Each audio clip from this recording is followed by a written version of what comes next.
intimidad profunda con Él. Desafortunadamente, la declaración de independencia del hombre hacia Dios, pues nos separó completamente de su corazón. Y gracias al Señor y a la sangre del pacto eterno, todo lo que aprendimos sobre la sangre y sobre ese pacto eterno que se gestó en la eternidad, podemos estar aquí por medio de Cristo y ahora su Espíritu habita en nosotros. Somos templo del Espíritu Santo. Amén.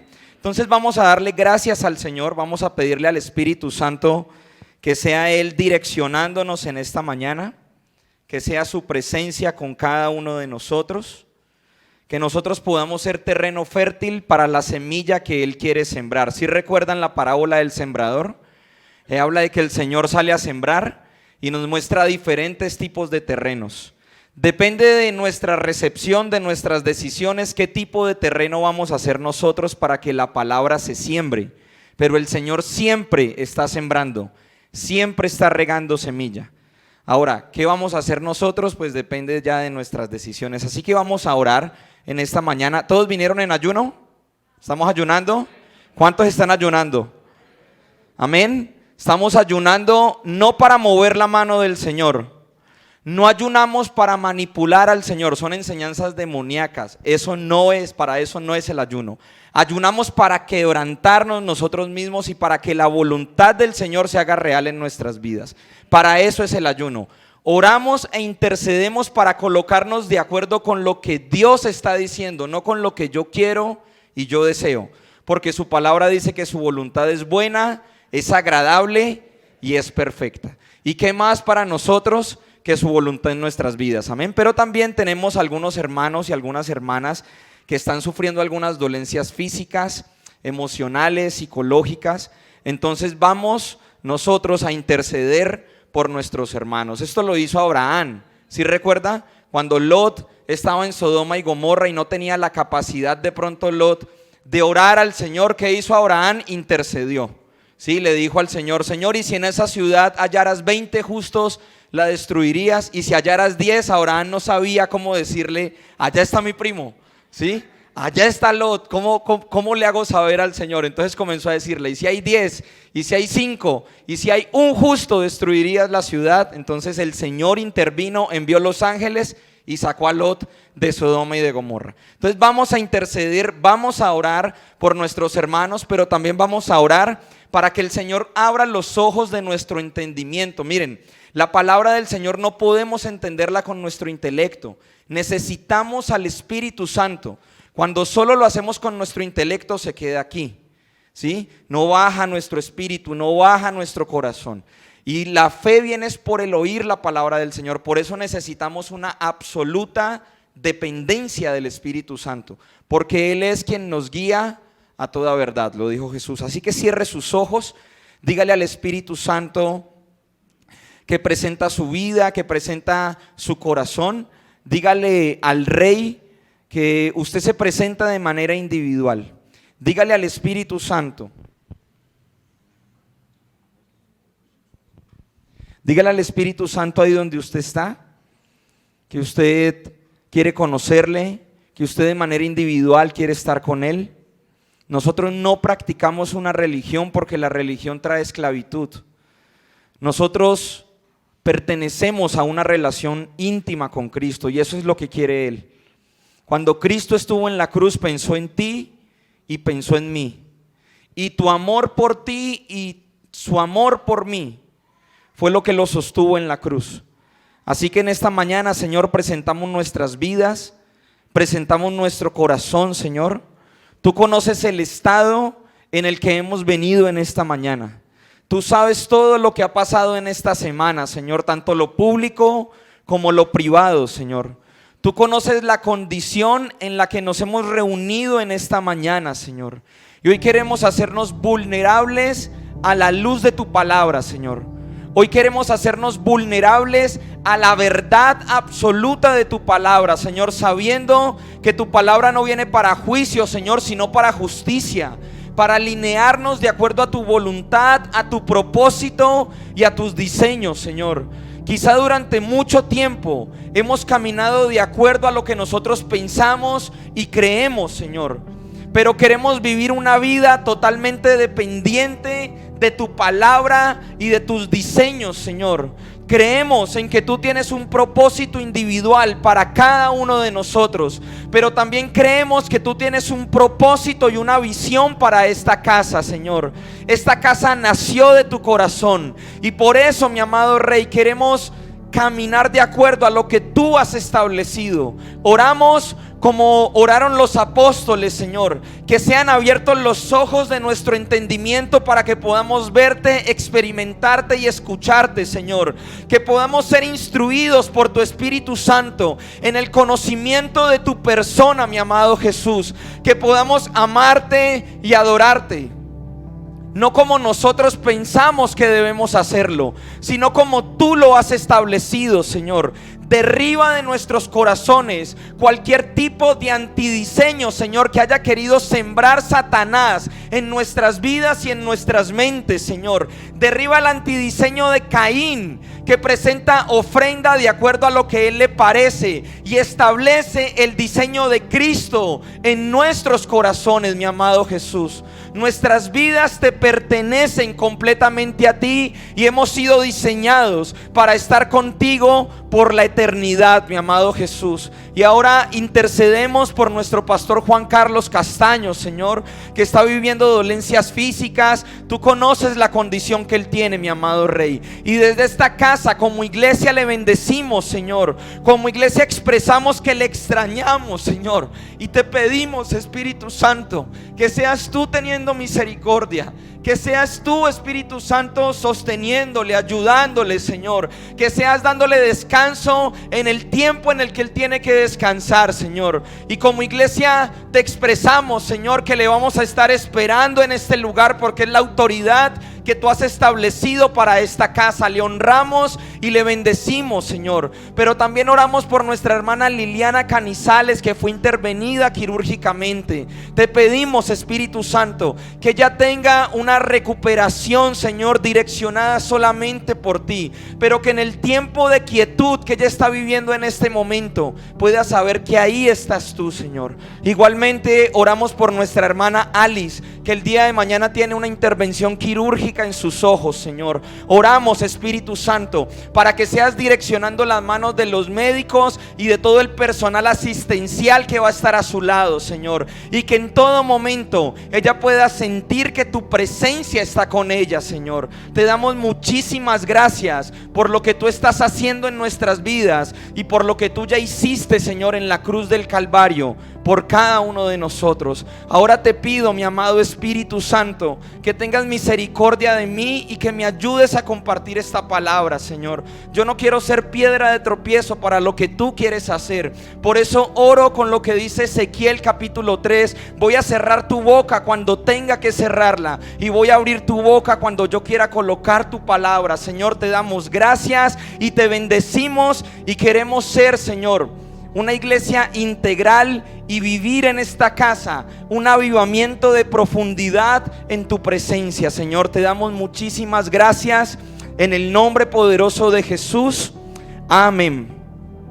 Hace 8 días iniciamos a compartir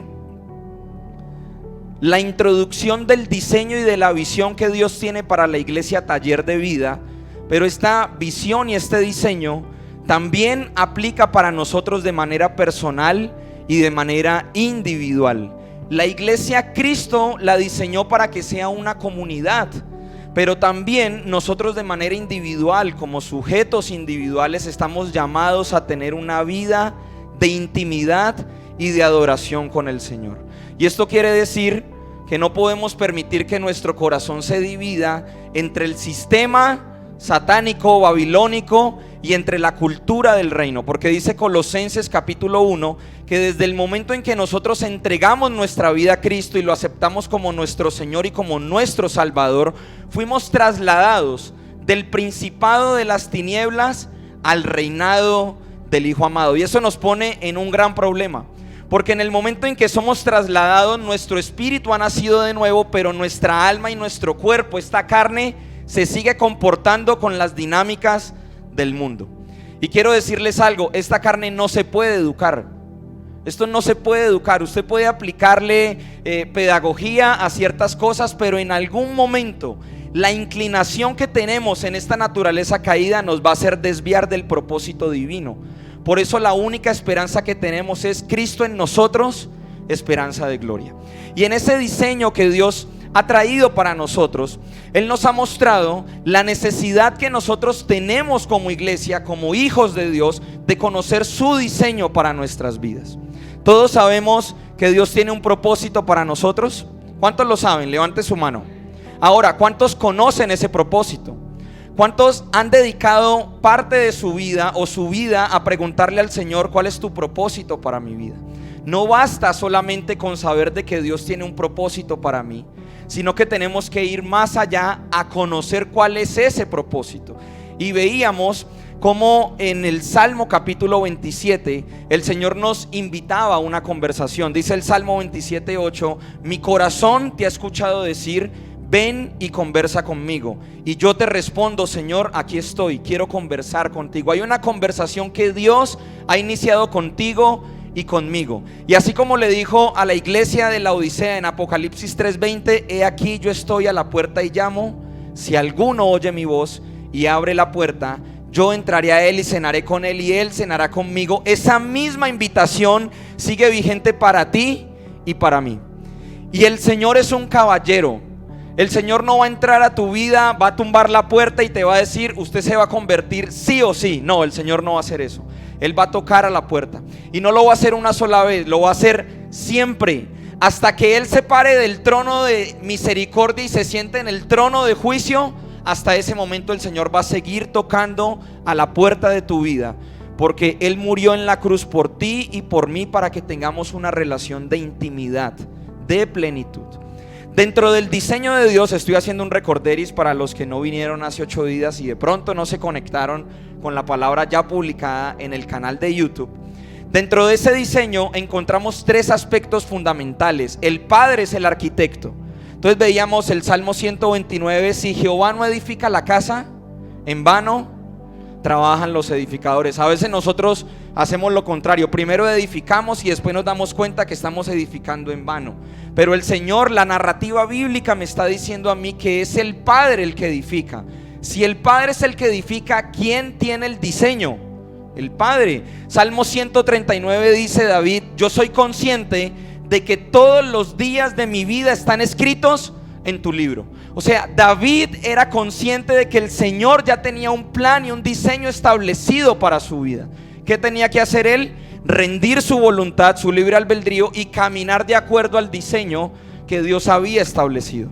Así que para tu vida y para mi vida, el Padre tiene un diseño y tenemos una tarea.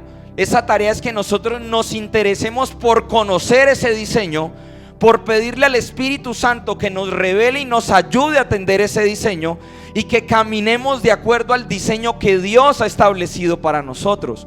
De lo contrario, aprendimos hace 8 días que un pueblo o una persona sin visión tiende a caminar en círculos.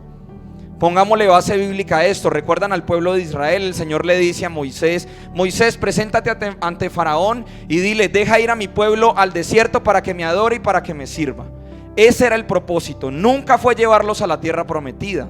La tierra prometida era la añadidura, era lo secundario. El principal propósito de sacar de esclavitud al pueblo de Israel y llevarlo al desierto era que el pueblo de Israel pudiera conocer íntimamente al Dios al cual le habían hablado durante 300 años.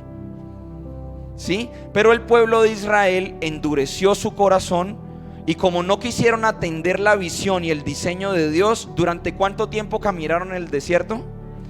40 años. ¿Y ese pueblo pudo entrar a la tierra prometida? Esa generación no entró a la tierra prometida. Cuando nosotros no entendemos y no nos preocupamos por el diseño que el Padre tiene para tu vida y para mi vida, tendemos a caminar en el desierto. Caminamos en círculos.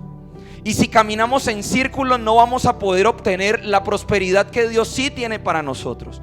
Porque aprendíamos cuando hablábamos de las primicias que Dios sí quiere prosperarnos. Claro que Él quiere hacerlo, pero a su manera, a su diseño. de acuerdo a lo que Él ha establecido, cuando nuestros corazones han sido tratados en el desierto, cuando nuestros corazones han sido tratados en el valle de sombra y de muerte, cuando ya nosotros somos conscientes de que somos administradores y mayordomos de lo que Él nos ha entregado. En ese momento Él comienza a darnos prosperidad en todas las áreas de nuestra vida. Por eso existe la necesidad de ser procesados en el desierto. Amén. Eso es lo primero. El Padre es el diseñador y Él tiene un diseño para ti y para mí. Lo segundo, sin Jesús no podemos hacer absolutamente nada, porque Él es la piedra angular de la construcción de la casa espiritual que está haciendo el Padre. Usted y yo hacemos parte de una casa espiritual que está construyendo el Padre, y eso lo aprendimos en Primera de Pedro, que nosotros somos piedras vivas. ¿Para qué? Para la construcción de la casa espiritual que ¿quién está diseñando? El Padre. Y la piedra angular es Jesús. Y aprendíamos algo importante: nosotros que vamos a hacer paredes en esta casa espiritual, la piedra angular no tiene que alinearse a nosotros. Nosotros nos alineamos a la piedra angular. Y a veces esto nos cuesta muchísimo, mis amados y mis amadas, porque estamos esperando a tomar lo que nos conviene de la palabra, y lo que de pronto es el mensaje amargo, ese no nos gusta, ¿sí? Nos gusta solamente las promesas, nos gusta levantarnos y que de pronto haya un mensaje que diga: así dice el Señor, te voy a prosperar, te vas a ganar el baloto, todo eso nos encanta.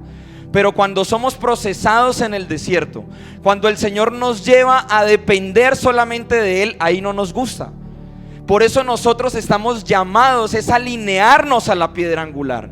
Y me alineo, y ahorita lo vamos a ver, lo vamos a estudiar. Alinearse al Señor duele, y duele muchísimo, porque tenemos que sufrir un proceso de muerte, ¿sí? Y ahora lo vamos a estudiar. Entonces tenemos a la piedra angular, dice Efesios capítulo 4, que en el fundamento que edificaron los apóstoles y los profetas, ¿quién es la piedra angular? Jesucristo. O sea, toda la escritura, desde el Antiguo Testamento hasta Apocalipsis capítulo 2, está fundamentado en una sola persona, y esa sola persona es Jesús. Toda la Biblia habla de Jesús y habla del fundamento de Cristo. El Antiguo Testamento estuvo preparando absolutamente todo para la manifestación del Hijo del Hombre, que iba a descender, iba a morir por nosotros, resucitar, ascender. Y ahora está el hombre en el cielo. ¿Qué está haciendo Jesús en este momento? Intercediendo por usted y por mí. Eso es lo que está haciendo el Señor. Así que en este diseño no podemos sacar de la ecuación a Cristo, porque Cristo es la piedra principal. Por lo tanto, todas mis acciones, todas mis decisiones, todo lo que yo soy tiene que girar en torno ¿a quién? A Jesús. Todo. Y aquí es donde nos cuesta, ¿sí? Porque Jesús tuvo muchos encuentros con muchas personas que anhelaban seguirle, pero cuando el Señor les pidió todo, se entristecieron y se fueron, se apartaron. ¿Sí recuerdan al joven rico? Entonces el joven rico, cuando uno mira la historia y la parte cultural, el joven rico era una persona que tenía una posición de autoridad en ese momento. Y él ve a Jesús y corre a Jesús y lo reconoce como maestro.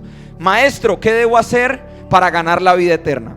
Y le da un listado de todos los mandamientos horizontales. ¿Sí? ¿Sí recuerdan? Entonces yo no me meto con la mujer del prójimo, yo no robo, ¿sí? Yo no hago nada de esto. Todos los mandamientos horizontales que tienen que ver con la relación que yo tengo con mis hermanos. Pero el Señor le dice Lucas, que Jesús primero lo amó y le dice: ve y vende todo lo que tienes y sígueme, ¿sí? Y cuando ya el Señor le dice: ve y vende todo lo que tienes, dáselo a los pobres y sígueme, eso ya no le gustó, ¿no? Ya no le gustó. Entonces dice que se entristeció y se fue. Ahora, ¿esa persona perdió su salvación? Esa persona es salva, reconoce a Cristo, reconoce la obra de Cristo, pero esa persona no cumple el propósito por el cual Dios lo plantó aquí en la tierra, porque simplemente se guardó cosas para sí mismo. Cuando yo no reconozco a Cristo como la piedra angular, quiere decir que yo soy un seguidor y no un discípulo, porque el discípulo lo entrega absolutamente todo por él. El seguidor se guarda cosas para sí mismo. El seguidor dice: bueno, me invitaron al devocional de las 8 de la mañana, pues yo llego a las 9 porque realmente no tengo tiempo, ¿sí? Pero yo me pregunto, si yo acepté a Cristo como mi Señor, ¿Por qué yo sigo diciendo mi tiempo, mi trabajo, mis cosas si yo ya no tengo nada? Si yo literalmente estoy aceptando su señorío en mi vida y estoy renunciando voluntariamente a mi voluntad y a mi deseo de tomar decisiones por mi propia cuenta. ¿Por qué yo sigo diciendo mis cosas, mi trabajo, si ya no me pertenece? ¿Sí me comprenden? Mis amados hermanos, este es el evangelio completo, ¿sí? Cuando a nosotros nos predican de Cristo, nos tienen que predicar todo, el evangelio completo. Vino, murió, resucitó, ascendió y pronto volverá. Y Él viene por una iglesia que ama su venida. No solamente que espera su venida, sino que colabora para su regreso con todo lo que tiene. Con todo, con absolutamente todo. Nos regalamos a Él, nos entregamos a Él. Todo lo que yo soy le pertenece a Él. Todo lo que yo hago le pertenece a Él, porque el Padre decidió reunir todas las cosas ¿en quién? En Cristo. ¿Sí? Entonces no podemos construir nada en este diseño del Padre sin Cristo. Y lo tercero, ahora sí, nuestro propósito. Entonces veíamos que en este proyecto de la casa espiritual del Padre, nosotros somos considerados piedras vivas. ¿Sí? Y veíamos en Primera de Reyes, capítulo 6, ¿sí? Primera de Reyes 6, cuando Salomón está edificando el templo, hay un versículo muy particular que dice que no se escuchó en el templo ni cincel ni martillo, porque las piedras que ya traían ya estaban alineadas para que fueran solamente puestas para la construcción. ¿Sí? En la casa del Señor no se van a escuchar cinceles y martillos. En nuestra intimidad sí se va a escuchar el cincel y el martillo. Cuando estamos pasando necesidades en nuestra cotidianidad, no es porque Dios quiera hacernos sufrir, es porque simplemente nos está moldeando. Esa piedra de cantera que sale de la cueva, el Señor necesita moldearla para que encaje perfectamente en su casa espiritual. Y eso es lo que hace el Señor contigo y conmigo. Él mismo toma el cincel y toma el martillo y comienza a golpear la piedra para que quede alineada de acuerdo a lo que Él quiere. ¿Y qué pasa si nosotros nos volvemos necios y tercos? Esa piedra va a seguir golpeando, ¿sí? Ese martillo sigue golpeando. Dice Jeremías capítulo 18 que el Señor lo llama y le dice: ve a la casa del alfarero. Y cuando Jeremías llega a la casa del alfarero, él ve al alfarero que está construyendo una vasija. Y esa vasija, como no estaba tan limpio el barro, se le desarmó en las manos del alfarero. Y el alfarero cogió y le quitó las rocas al barro y volvió y la montó en la máquina y volvió a levantar nuevamente la vasija. Y el Señor le dice a Jeremías: así yo voy a hacer con el pueblo de Israel. Cuantas veces se me desarme en las manos, vuelvo e inicio desde cero. Y así hace el Señor con nosotros, ¿sí? Nosotros podemos dar vueltas y vueltas y vueltas, y el Señor, hasta que nosotros no entendamos, nos va a mantener ahí en ese proceso hasta que rindamos completamente nuestras vidas. Amén. Este es el evangelio y por eso adoramos al Señor, ¿sí? Por eso vivimos en Romanos 1:12, ¿sí? 12:1, perdón. Que ya no nos conformamos al modelo de este siglo, sino que transformamos nuestro entendimiento por medio de la palabra, por medio de la escritura. Y cuando nos hacemos vulnerables a la escritura, entonces viene cambio en nuestro corazón. Amén. Entonces el primer propósito que vamos a tratar durante todo este mes es la adoración. El Señor le reveló al pastor Juan Carlos 5 propósitos para la iglesia local y para nuestras vidas. Y ese es el diseño que Dios ha querido en el que nosotros caminemos. El primer propósito es la adoración. El segundo propósito es la comunión. El tercer propósito es el discipulado. El cuarto propósito es el ministerio. Y el quinto propósito es el evangelismo, el cumplimiento de la gran comisión. Y hoy vamos a iniciar entonces con lo que es la adoración. Y quiero que me acompañen a Juan capítulo 4 y vamos a leer del versículo 23 al versículo 24. Esta es una conversación muy conocida en la palabra y también este es un versículo muy conocido entre el pueblo cristiano. Y dice Jesús a la samaritana: mas la hora viene y ahora es cuando los verdaderos adoradores adorarán ¿a quién? Al Padre en espíritu y en verdad, porque también el Padre tales adoradores busca que le adoren. ¿Y qué dice el versículo 24? Dios es espíritu y los que le adoran en espíritu y en verdad es necesario que le adoren. Ahora yo tengo una pregunta: ¿por qué el Padre tiene que buscar adoradores? Porque no todo el mundo adora.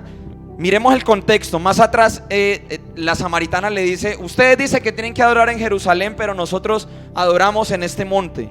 Y el Señor le dice algo muy, muy claro y muy específico: ustedes adoran lo que no conocen. Por eso el Señor está buscando adoradores, porque un adorador se caracteriza por conocer el corazón del Padre. Un adorador se caracteriza por ser sensible a la voz de Dios. Un adorador se caracteriza por escuchar y tomar decisiones en torno a la palabra del Señor y no a sus propias decisiones. Así que la palabra a mí me está instruyendo y me está diciendo que la adoración está directamente relacionada con el conocimiento que yo tenga de quién es Dios.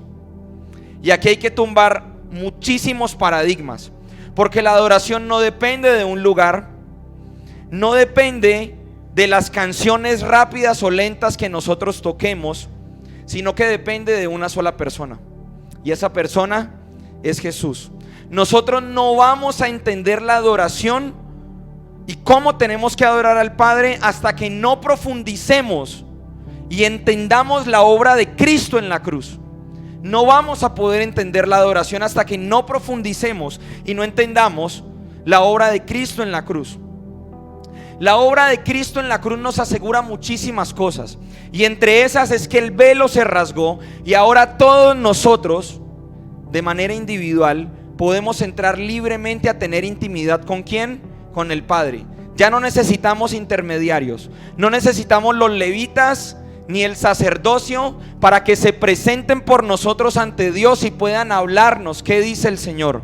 Ahora cada uno de nosotros, al aceptar a Cristo en nuestro corazón, al caminar de acuerdo a lo que Él quiere, al amar su palabra, ahora somos templo del Espíritu Santo, y el Espíritu Santo nos habla directamente a nosotros. No estoy desmeritando la labor de la iglesia, ni mucho menos, ni la estructura jerárquica que Dios sí estableció en la iglesia. Estoy reafirmando lo que dice 1 Corintios 6:17. Pero la persona que se une al Señor es un solo espíritu con Él. Ese es nuestro llamado. Por eso nos caracterizamos. La adoración no es un evento, mis hermanos. Adorar al Señor no es un evento. No es, vamos a hacer una noche de adoración, vamos a ese evento. No, eso no es adoración, ¿sí? La adoración, como me lo enseñaron a mí cuando inicié en el equipo de alabanza hace 11 años, vamos a cantar 3 adoraciones y 4 alabanzas. O sea, las adoraciones eran consideradas las canciones lentas y las alabanzas las canciones rápidas. Y yo en el primer año que estuve en el equipo de alabanza, vamos a adorar, y entonces la canción lenta, y estoy adorando, ¿cierto? Y entonces uno entra al ecosistema de la iglesia y uno aprende por observación. Entonces mi hermano levantó las manos, bueno, yo quiero levantar las manos. A veces no entendemos por qué, pero lo hacemos, ¿sí? O se nos instruye de esa manera, y resulta que la adoración no tiene nada que ver con el ritmo de la música. No tiene que ver si es rápida o es lenta. Nada, no tiene nada que ver con eso, ¿sí? La adoración no es cantar. Entonces me aprendí la canción, entonces ya, perdón con el equipo de alabanza, pero ya me aprendí la canción, ya soy un adorador. Un salmista, no. Nada tiene que ver con eso en la adoración, ¿sí? La adoración la encarna una sola persona, y es Jesús. Y la adoración es posible por Cristo. Sin Él no sería posible la adoración, ¿sí? Aquí somos cristocéntricos, ¿sí? La adoración es por Cristo, Él es el centro, ¿sí? Por Él es posible la adoración. ¿Saben por qué? Porque Él murió en la cruz y se hizo obediente, y ya lo vamos a ver. Jesús hace posible la adoración por su obediencia, y ese es el primer paso que vamos a ver. Adoración es igual a ser obedientes y a ser fiel. Así que no depende de que yo venga el día domingo o el día miércoles o el día sábado o pertenezca al equipo de alabanza. No depende de eso. Depende de obediencia y de fidelidad. Y esa obediencia y esa fidelidad se manifiesta en mi cotidianidad. Porque yo quiero decirles algo que aprendí hace más o menos unos 2 años. Cantar al Señor en comunidad es muy fácil. Aquí, sencillo. Levantamos nuestras manos, hay personas que están capacitadas en los instrumentos, cantamos, nos aprendemos las canciones, se hacen atmósferas celestiales, porque sí existen esas atmósferas celestiales, ambientes del trono. Pero cuando tenemos que ir a enfrentar otras plataformas, ahí es donde viene lo complicado. Porque nosotros no somos adoradores por cantar, sino por obediencia. O sea, todas las áreas de nuestra vida tienen que reflejar adoración y expresar adoración. ¿A quién? Al Padre.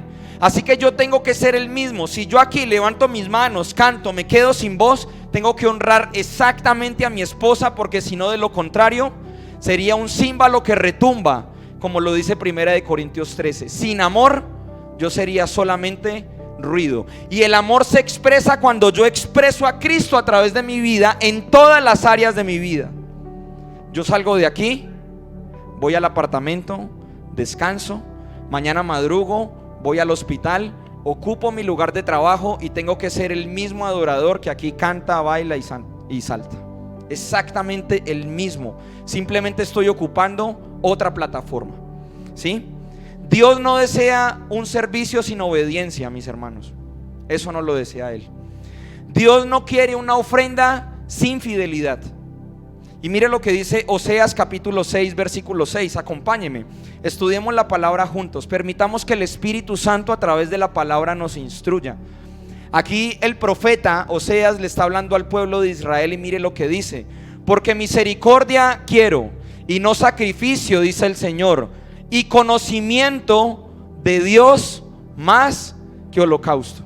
El pueblo de Israel se había enseñado al rito, se había enseñado a presentar sacrificios y holocaustos al Señor, pero su corazón estaba lejos de Él. Este pueblo de labios me honra, pero su corazón está lejos de mí. Dios no desea un servicio sin obediencia. Dios no desea una ofrenda sin obediencia. Dios no quiere que yo le cante canciones sin obediencia. Ese es el llamado de atención, el primer llamado de atención que le hace el Señor al pueblo de Israel en Isaías capítulo 1. ¿Sí? Los invito a que lo lean en casa. Miremos lo que dice Salmos 40. David también se dio cuenta de esto, ¿sí? David entendió que el comportamiento de Saúl era contrario a lo que Dios había establecido. Y mire lo que dice David. David lo entiende en el Espíritu. Salmos 40. Y leemos del versículo 6 al 8. Dice: sacrificio y ofrenda no te agrada. ¿Has abierto qué? Mis oídos. Holocausto y expiación no has demandado. Mire lo que dice el versículo 7. Entonces dije: he aquí vengo, en el rollo del libro está escrito de mí. Versículo 8. El hacer tu voluntad, Dios mío, me ha agradado, y tu ley está en medio de mi corazón. El Señor está buscando personas obedientes, y por eso Él dice: estoy buscando adoradores que me adoren en espíritu y en verdad. Él no está buscando cantantes, no está buscando directores de alabanza. Ya tiene los arcángeles que día y noche le están diciendo: santo, santo, santo es el Señor. Él no está buscando personas capacitadas que hagan lo que sea en los instrumentos, o que nosotros tengamos nuestros trabajos y hagamos de todo. No, Él está buscando personas sencillas que simplemente se quebranten para hacer su voluntad. Esa es la esencia de un adorador. ¿Y saben quién encarnó esa esencia? Cristo.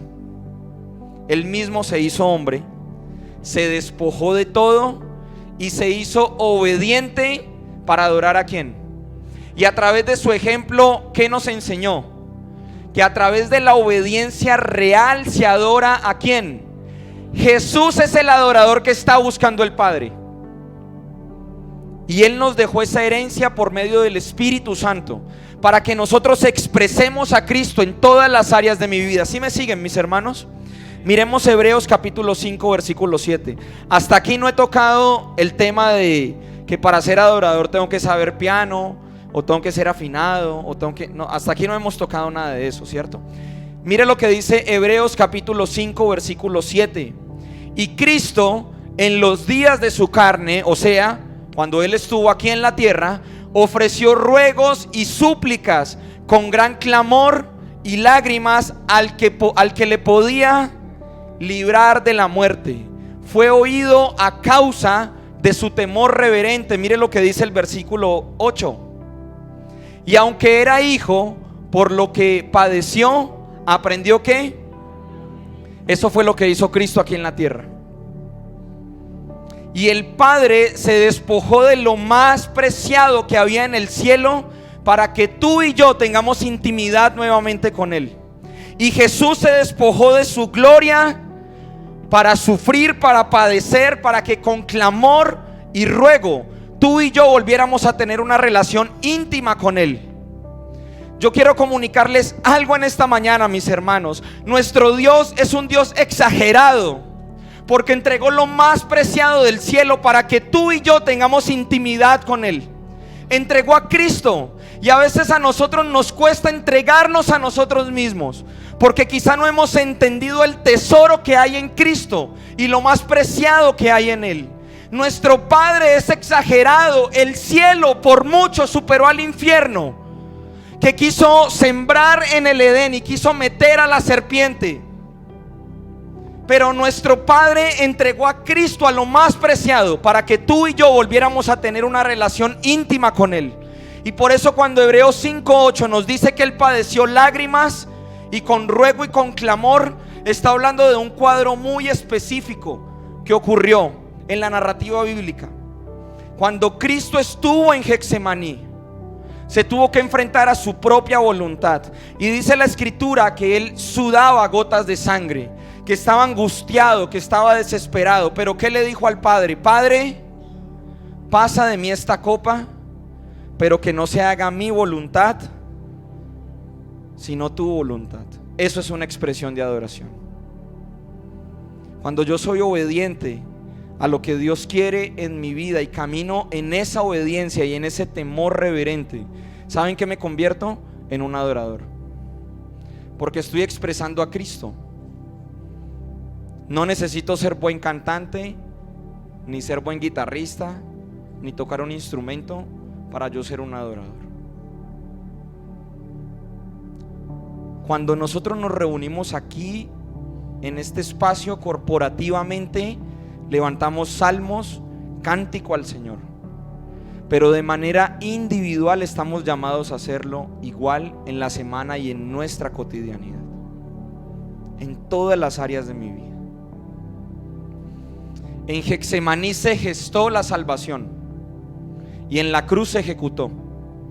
En Getsemaní el Señor tomó la decisión de ir a la cruz y le dijo al Señor: voy a cumplir tu voluntad y me voy a ser obediente hasta la muerte. ¿Usted para qué vive?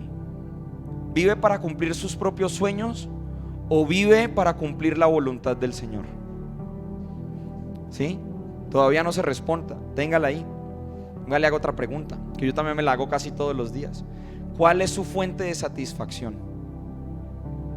Si Cristo no es la primera persona que viene a su mente, el orden de prioridades de su corazón está desordenado.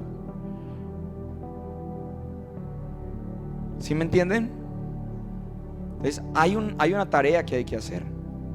Hay que revisarnos internamente. Hay que hacer el mismo ejercicio que hacía David. ¿Sabe qué le decía David al Señor?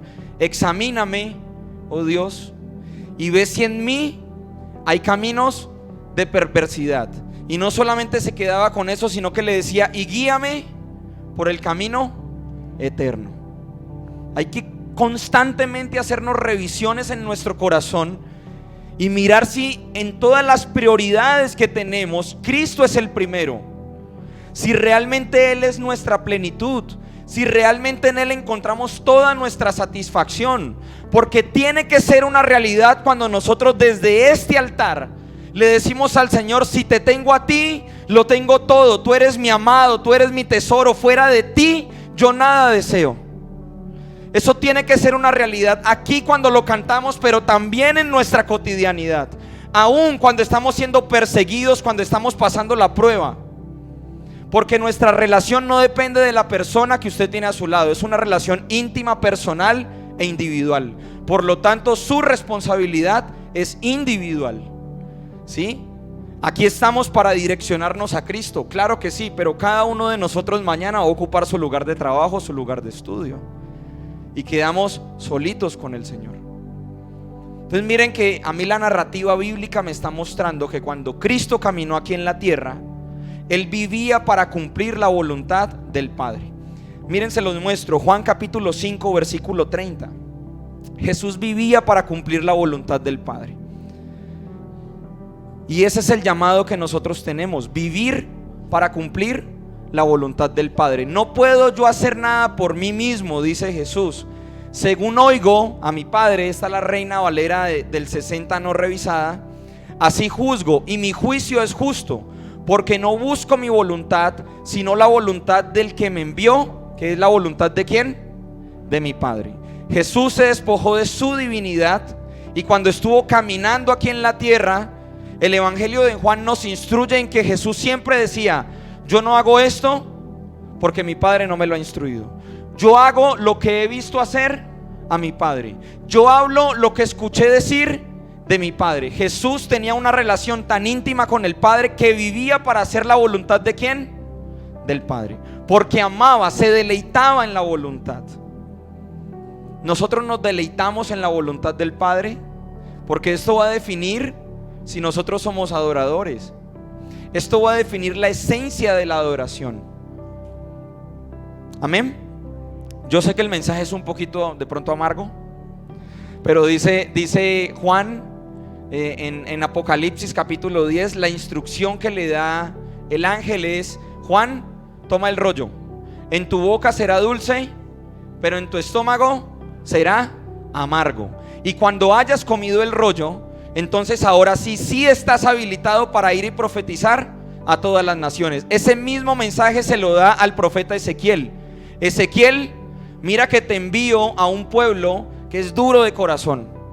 Ellos no hablan otra lengua, ellos te van a entender, pero son duros de corazón. Ahora te pido que tomes el rollo, en tu boca será dulce, en tu vientre será amargo. Profundiza en este mensaje, y cuando hayas profundizado, háblale a Israel.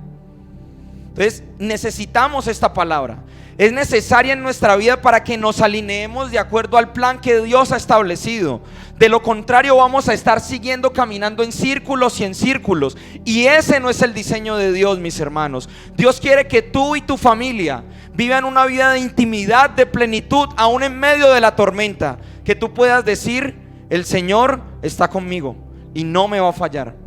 Que podamos decir: el Señor dio, el Señor quitó, bendito sea el nombre del Señor. Que podamos expresar: así camine en un valle de sombra y de muerte, no temeré mal alguno, porque tú estás conmigo. Tu vara y tu callado me infunden aliento. Los que responden de esta manera, ¿saben qué pasa? Conocen el corazón de Dios, porque su confianza no está puesta ni en el trabajo, ni en una persona, ni en las circunstancias, sino que está puesta ¿en quién? En el Señor. ¿Sí? Por eso la necesidad de nosotros mirar la obediencia de Cristo y caminar de acuerdo a esa obediencia para ser adoradores integrales. En todo lo que yo hago, soy un adorador. Aun cuando cometo un error, ¿saben por qué? Porque inmediatamente cometo el error, vivo Juan 1:9. Si confesamos nuestros pecados, Él es fiel y justo para perdonarnos y limpiarnos de toda maldad. Él no está buscando corazones llenos de conocimiento, Él está buscando corazones quebrantados, pobres de espíritu. Amén. Miremos lo que dice Filipenses capítulo 2 versículo 6. Este pasaje me gusta mucho, me quebranta. Dice Filipenses, el cual, siendo en forma de Dios, está hablando de Jesús, Pablo hablando de Jesús, no estimó al ser igual a Dios como cosa a que aferrarse. Versículo 7. Sino que se despojó a sí mismo, tomando forma de siervo, hecho semejante a los hombres. 8. Y estando en la condición de hombre, se humilló a sí mismo, haciéndose obediente hasta la muerte y muerte de cruz. El clímax de la adoración está en la cruz. No hay evangelio sin cruz, mis amados hermanos. No se puede concebir. Cuando yo acepto a Cristo en mi corazón, voy camino directo ¿a dónde? A la cruz a morir. La cruz significa dolor y muerte. Por eso Pablo se atrevió a decir: crucificado estoy juntamente con ¿quién? Y ya no vivo yo, sino que ¿quién vive en mí? ¿Y cuánto le costó a Pablo morir a sí mismo? Miren Romanos capítulo 7. En Romanos capítulo 7 él se encuentra con la realidad de su carne y él dice: miserable de mí, ¿quién me librará de este cuerpo de muerte? Yo no veo a un Pablo disfrutando, yo veo a un Pablo que estaba diciendo: yo sé lo que tengo que hacer y termino haciendo lo que no debo. O sea, termino pecando, termino yéndome hacia la naturaleza caída. Eso es lo que dice Pablo. Pero Pablo encontró la solución ¿en quién? En Cristo, en el Evangelio. Y por eso él dice: crucificado estoy juntamente con él, y ya no vivo yo, sino que Cristo vive en mí. Y cuando yo miro Filipenses, veo la expresión de la fidelidad.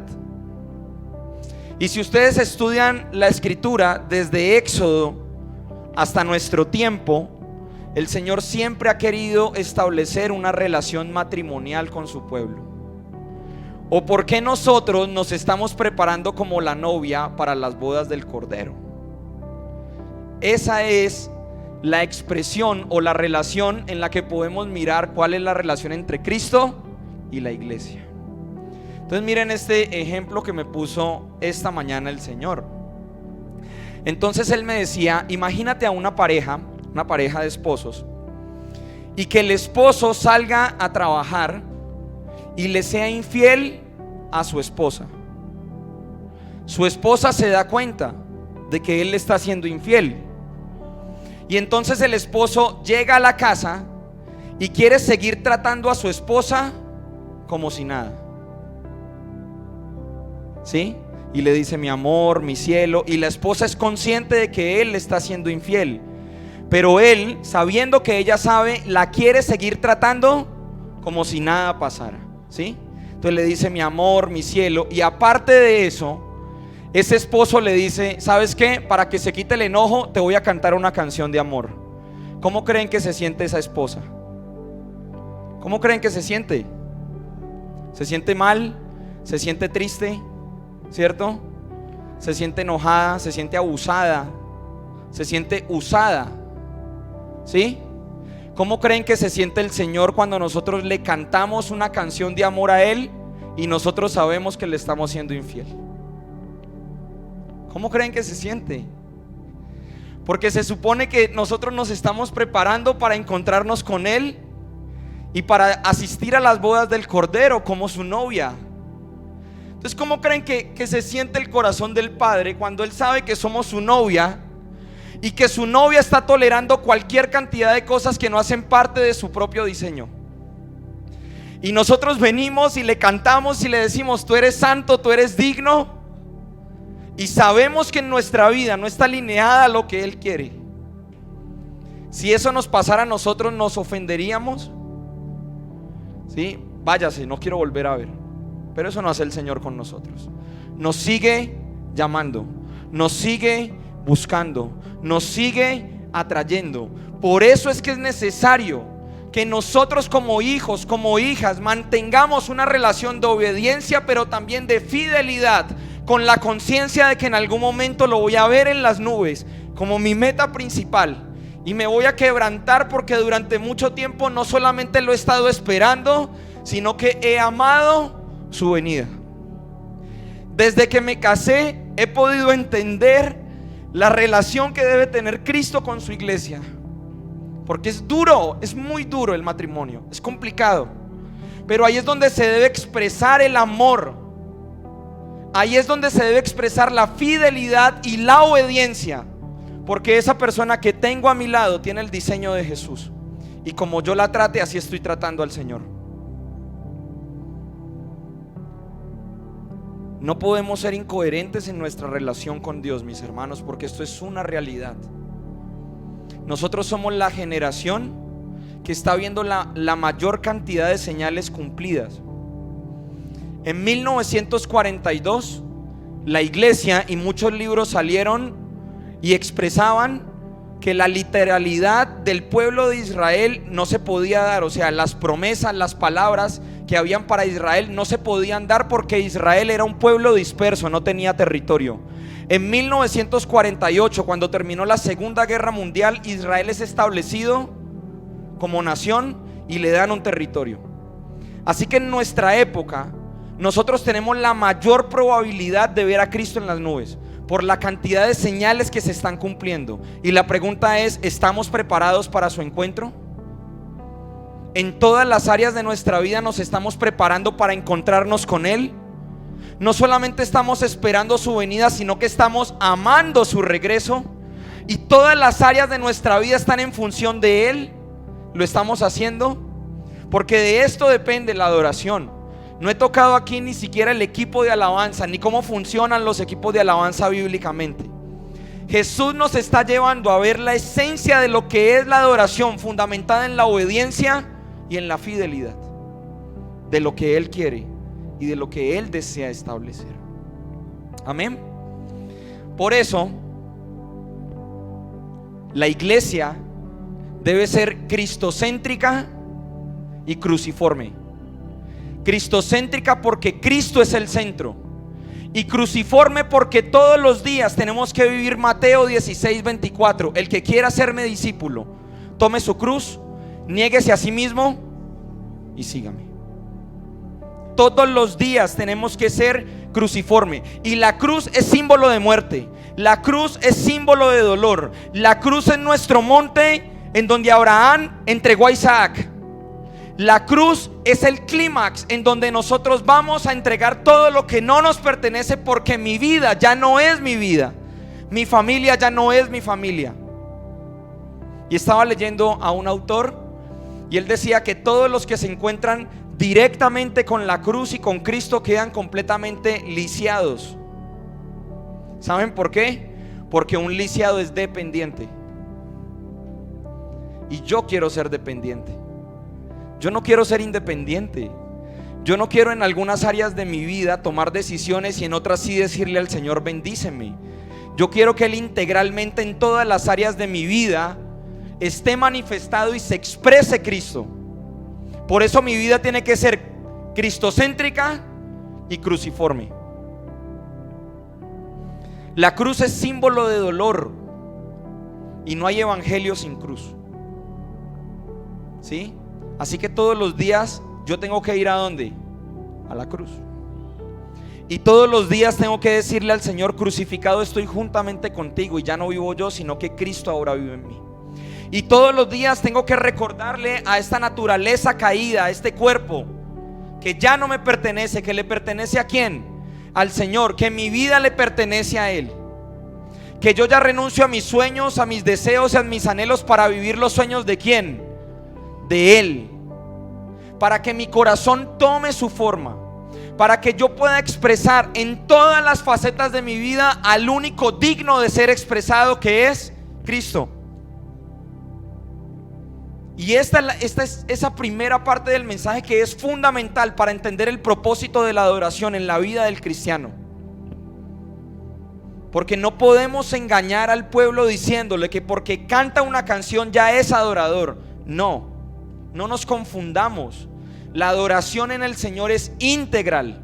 Claro, cuando yo durante mi semana cultivo frutos del secreto, tomo decisiones, me arrepiento, vivo en función del Señor, lo tengo en cuenta en todos los aspectos de mi vida. Cuando nos unimos corporativamente y levantamos un altar de adoración al Señor, ¿el Señor va a recibir esa adoración? Claro que sí. Él está diciendo, ese Felipe que durante la semana ha cogido su guitarra y me ha cantado solito en su cuarto, es el mismo que canta aquí públicamente. Es exactamente el mismo. Ese es mi hijo, ¿sí? No lo desconozco, conozco sus obras, porque sé que en todo momento su corazón lo está llevando a mi presencia, incluso cuando comete un error. ¿Saben por qué David era un hombre conforme al corazón de Dios? No porque Dios no conociera que él iba a pecar. David era un hombre conforme al corazón de Dios porque Dios sabía que cuando David cometiera un error, que iba a pasar con él, se iba a arrepentir. Señor, perdóname, quítame el reino, pero no apartes de mí tu Santo Espíritu. Una cosa he demandado al Señor, y esta voy a buscar todos los días de mi vida: que pueda estar en su casa para contemplar su hermosura y para adorar en su santo templo. ¿Y saben qué herencia le dejó David a Salomón? El Salmo 132. Salomón escribe el Salmo 132. ¿Qué tenía que observar Salomón para escribir las siguientes palabras? Acuérdate, Señor, de tu hijo David. Acuérdate de lo que juró en su corazón: yo no voy a descansar, yo no voy a dormir, yo no voy a entrar en mi aposento hasta que no haya un lugar de reposo para tu presencia. ¿Qué le enseñó David a Salomón para que Salomón escribiera así de su padre? Le enseñó a tener una vida de intimidad y de adoración con Dios. Y a eso estamos llamados nosotros, mis amados. Esa es la visión que Dios quiere. Por eso nuestra adoración debe ser integral. Por eso, aun cuando estemos en cárceles, en valles, cuando el horno caliente 7 veces, yo tengo que levantar adoración. ¿Para quién? Yo tengo que levantar cántico. ¿Para quién? Para Él. Yo tengo que estar exaltando su belleza. Nosotros nos convertimos en aquello que contemplamos. Y ayer hablábamos con los jóvenes de la necesidad que tenemos urgente de ser radicales en lo que vemos, en lo que escuchamos y en lo que hablamos. Porque yo me convierto en aquello que contemplo. ¿A qué le dedico más tiempo yo durante el día? Porque en eso me estoy convirtiendo. Si yo constantemente me estoy exponiendo a la luz de la palabra, y el Señor dice que los ojos son la ventana del alma. Si yo me expongo completamente a la palabra diariamente, como le da la recomendación el Señor a Josué: no se aparte este libro de tu vida ni de día ni de noche, sino que antes medita en él para que tu camino sea próspero. Si yo constantemente me estoy exponiendo a la Escritura, ¿qué va a pasar en mi corazón? Va a tomar la forma de ¿quién? Y de la abundancia de mi corazón, ¿qué va a hablar? Hablar de Cristo. ¿Sí? Miren la importancia que tenemos nosotros de entender el diseño que tiene Dios para nuestra vida, y justamente en este propósito de la adoración, que habla directamente de tener una relación íntima y de comunión con Él. Ahora quiero que revisemos un segundo punto en este aspecto, y es la angustia apostólica por el conocimiento de Dios. Me he puesto a revisar desde la carta Romanos hasta la última carta, hasta Apocalipsis, cuál era la oración constante que levantaban los apóstoles, y estaba enfocada en una sola cosa. Acompáñenme por favor a Efesios capítulo 3, versículo 14 al 22. Hay una necesidad de conocer al Señor. Por esta causa, dice Pablo, doblo mis rodillas ante el Padre de nuestro Señor Jesucristo, versículo 15, de quien toma nombre toda familia en los cielos y en la tierra. Versículo 16, para que os dé conforme a las riquezas de su gloria el ser fortalecidos con el poder en el hombre interior por su Espíritu, para que habite Cristo por la fe en vuestros corazones, a fin de que arraigados y cimentados en amor, mira lo que dice el 18, sean plenamente capaces de comprender todos los santos. ¿Solo el pastor? ¿Solo el equipo de alabanza? Todos los santos sean capaces de comprender cuál es la anchura, la longitud, la profundidad y la altura, y de conocer el amor de Cristo que excede a todo conocimiento, para que sean llenos de toda la plenitud de ¿quién? De Dios. La angustia apostólica les hacía levantar un clamor para que la iglesia pudiera conocer a Dios. Y si recuerdan el reclamo que le hizo el Señor, o el comentario que le hizo el Señor a la samaritana: ustedes adoran a quien no conocen. ¿Y cuál era la angustia apostólica? Que la iglesia conozca a quién. Porque cuando yo conozco a Dios, eso va a producir en mí adoración. Expresa a Cristo. Por eso la necesidad de que nosotros cambiemos nuestros placeres legales por buscar a Cristo. ¿Cuáles son esos placeres legales? Entonces, por ejemplo, voy a dedicar 3 días para ayunar. ¿Comer es un placer legal? A mí me encanta. Me encantan los frijoles, me encanta bastante, me sirva que me sirva bastante, ¿sí? Pero cuando yo me niego a ese placer legal por ayunar y por conocer a Cristo, ¿qué va a pasar en mi corazón? Cuando yo digo, hoy no me voy a ver la novela, sino que lo voy a dedicar a estudiar la palabra, ¿me estoy negando a un placer legal para conocer más de quién? La angustia apostólica estaba enfocada en esto. Por eso cada oración apostólica ustedes se van a encontrar con que ellos estaban clamando e intercediendo para que la iglesia tuviera una revelación más profunda ¿de quién? De Cristo. Efesios capítulo 1, Pablo dice: oro para que sea derramado el espíritu de sabiduría, de revelación y de entendimiento, y los ojos de vuestro entendimiento sean abiertos para que puedan comprender el conocimiento ¿de quién? De Cristo. ¿Sí?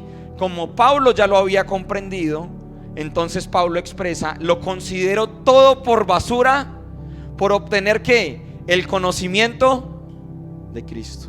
Esa es la revelación que él había recibido en su corazón. Todo lo considero por basura solamente por recibir el conocimiento de ¿quién? Cuando conocemos quién es Dios y lo que Él espera de mí, estamos en camino a una vida de adoración. Cuando yo me enfoco en conocerlo a Él, cuando yo me enfoco en caminar de acuerdo a lo que Él ha establecido para mi vida, quiero decirle, usted va en camino a una vida de adoración, ¿sí? Y no va a tener que decir, voy a ir a la iglesia para adorar. No. Viva Jehová en cuya presencia estoy, porque lo estoy adorando en todo momento. Me gozo en su presencia. Aun cuando siento vergüenza, me gozo en Él, porque Él sigue sentado en el trono de la misericordia, que me ofrece misericordia los 365 días de la semana, del año, perdón. ¿Sí me entienden? Desde el momento, estamos en otro planeta, desde el momento en que el reloj marca las 12, quiero decirle que aplica el versículo: nueva es tu misericordia. O sea que Cristo lo introduce en una nueva misericordia para que usted lo conozca a Él. Amén. Y hay un versículo para que terminemos y para que oremos y para que cantemos, ¿sí? Quiero que me acompañe a Mateo capítulo 13, versículo 44. Mateo 13, 44. Jesús está hablando del reino y le está explicando a las personas por medio de parábolas. Y mira lo que dice este texto: además, el reino de los cielos es semejante a un tesoro escondido en un campo, el cual un hombre halla y lo esconde de nuevo, y gozoso por ello va y vende todo lo que tiene y compra aquel campo. El conocimiento de Dios me hace entregar todo lo que yo tengo con tal de obtenerlo a Él.